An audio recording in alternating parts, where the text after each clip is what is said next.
in the Himalayas, Tibet has through the centuries preserved its own ways and customs. Tibet's religious tradition is personified by the Dalai Lama, revered by his people as the living Buddha. These are films of the Dalai Lama taken in less troubled times. News now reaches the world that 20,000 Tibetans have risen with him against their Chinese overlords. A few years ago, Beiping had welcomed both the Dalai Lama and the Panchen Lama. Beiping had recognized the leadership of the Dalai Lama and Tibet's right to maintain its own traditions, although China sent troops to garrison the country.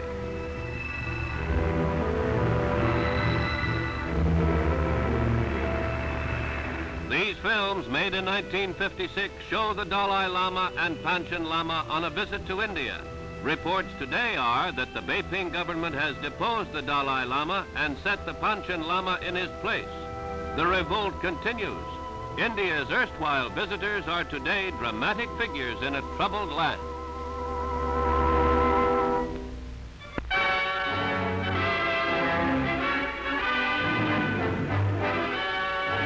These people are exiles from Tibet. Some of them had fled the country when troops of the People's Democratic Republic of China first garrisoned their country. They sought freedom in India. They pay their respects at the Samadhi of Mahatma Gandhi at Rajghat. India reports that their ranks are being swelled by other refugees from Tibet, including the Dalai Lama. The ceremony is led by Silong Lukongwa, once the Prime Minister of Tibet, exiled by Beiping in 1954. Prime Minister Nehru, who considers Buddha the greatest Indian who ever lived, has granted asylum to the Dalai Lama, spiritual leader of the people of Tibet and of many Buddhists around the world. The deep-rooted sympathy of the people of India has been expressed in rallies demanding freedom for the people of Tibet.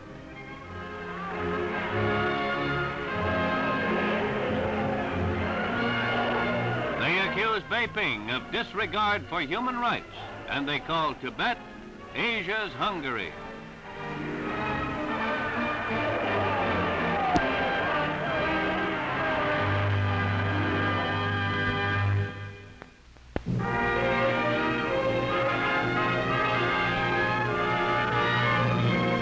At a public demonstration in New Delhi, members of all of India's major parties, except the Communists, condemn the People's Republic of China.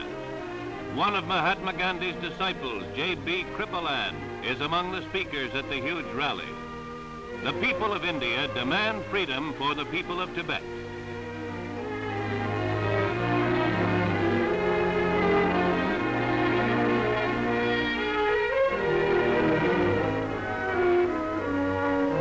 At the headquarters of the Congress Party, Mrs. Indira Gandhi, daughter of Prime Minister Nehru, gets petitions to grant political asylum to all Tibetan exiles. In Taipei, more than 300 Buddhist monks are in procession through the streets in another demonstration of sympathy for the people of Tibet. The white elephant is a symbol of immortal life.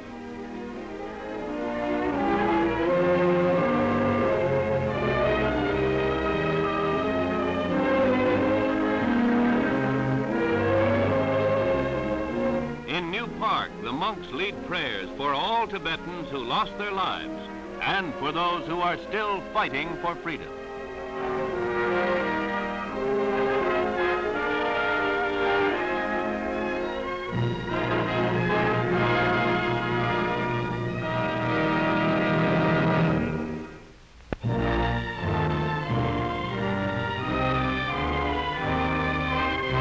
The Dalai Lama makes his first public appearance since his escape from Tibet.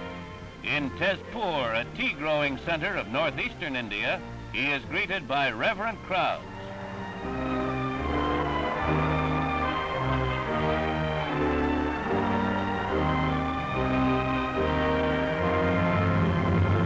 People have come from miles around to receive his blessing.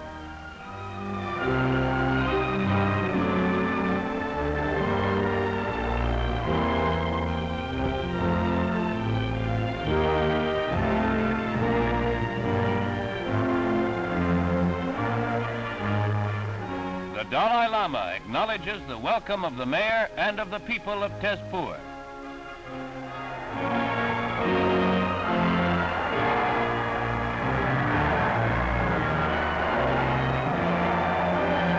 The Dalai Lama issues a statement condemning Beiping for breaking promises to respect Tibet's rights.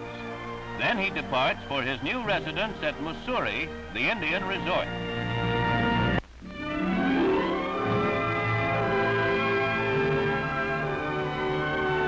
In the mountain resort 400 miles north of New Delhi, the people of Mussoorie await the arrival of Prime Minister Nehru.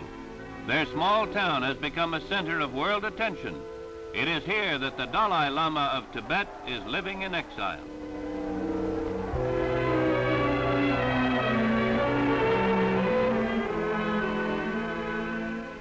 Prime Minister Nehru transfers to a horse to complete the journey over the hills to Birla House, where the Dalai Lama is staying.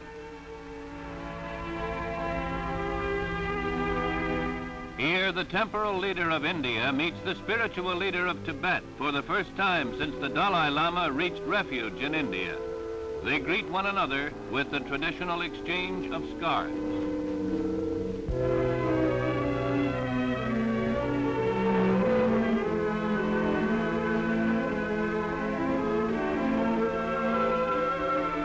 They have much to talk about, for much has happened since 1956, when the Dalai Lama last visited India.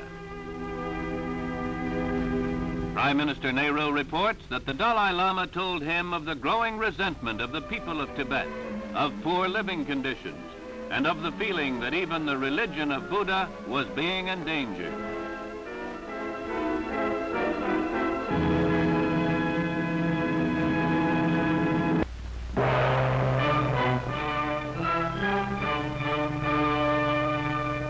The birth of Buddha is celebrated at Mussoorie in India, where the Dalai Lama has taken refuge.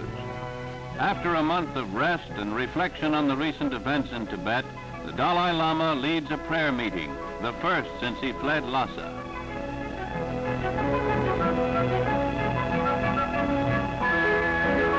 The Dalai Lama speaks in Tibetan.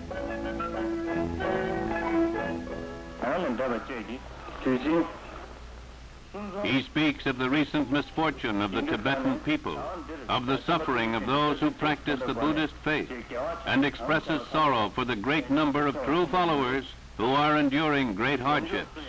He appeals to all to pray that these times of trouble, like the eclipse of the moon or the sun, may pass away and bring light for the doctrine of Buddhism to flourish evermore in peace and freedom.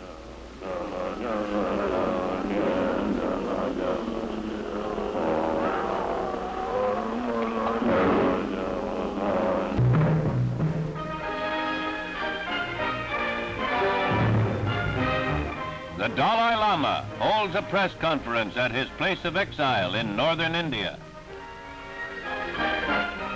100 newsmen from all parts of the world come to hear the young ruler and living Buddha of Tibet, who begins by saying that he must break his long silence and speak out in behalf of his people. He terms it an appeal to all peace-loving and civilized nations.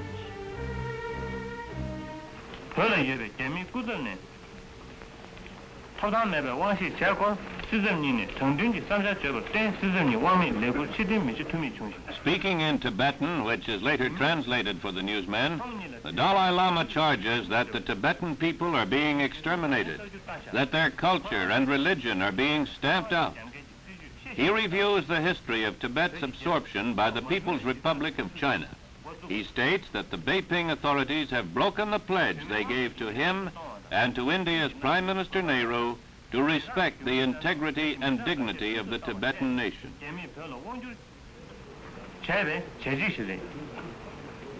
Earlier in his statement, he declared that in the interests of his people and his religion, he was appealing to the world to protest against what he termed the harassment and persecution and terrible deportation and execution of innocent men.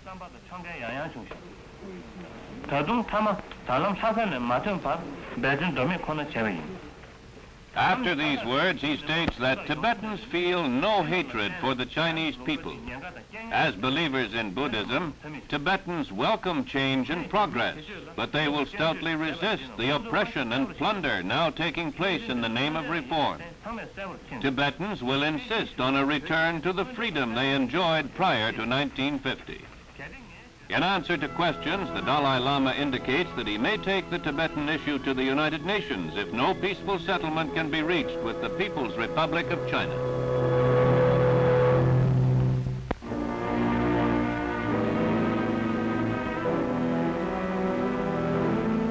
Our cameraman revisits Mussoorie. The small Indian village has become a new focus for the Buddhists of Tibet. Mussoorie is where the Dalai Lama has taken refuge. Those who have escaped Tibet make pilgrimages here.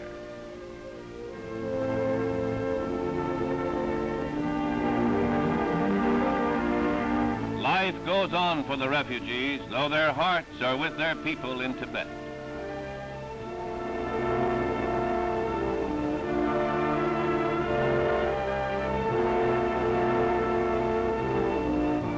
They are saddened by the news that Beiping is imposing yet further restrictions on the Tibetan people.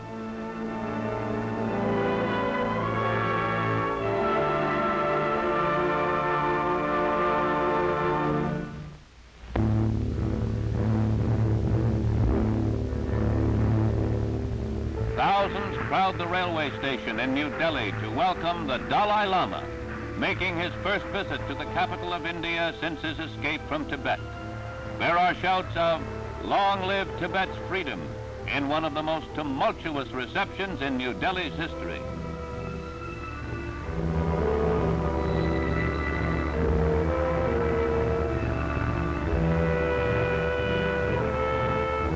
Immediately after arrival, the Dalai Lama goes to Rajghat to place a wreath on Mahatma Gandhi's Samadhi in token of his respect and admiration for the father of India.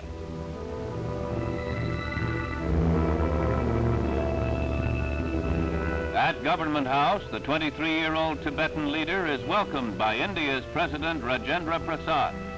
The Dalai Lama is reportedly planning a trip throughout Asia and around the world to plead the case of Tibetan independence.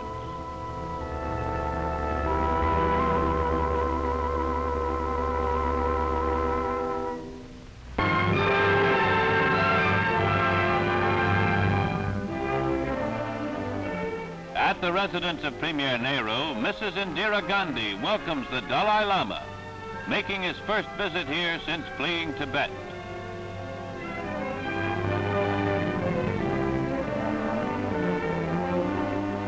The Dalai Lama plans to appeal the case of his countrymen to the United Nations.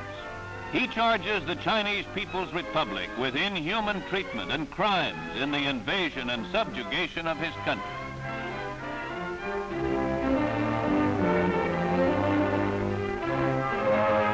In the Philippines, the birthday of the late Ramon Magsaysay is commemorated by the presentation of awards in his name to Asians who have made outstanding achievements in education, community leadership, and journalism.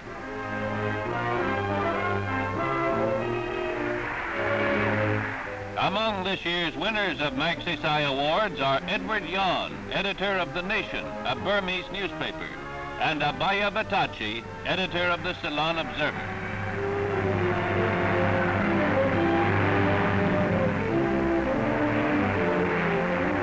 Yalo Tundup accepts an award in behalf of his brother, the Dalai Lama, honored for the defense of his people's right to worship. Among the other award winners are men from India, Spain, and the Philippines, who have made long-lasting contributions to the people of Asia.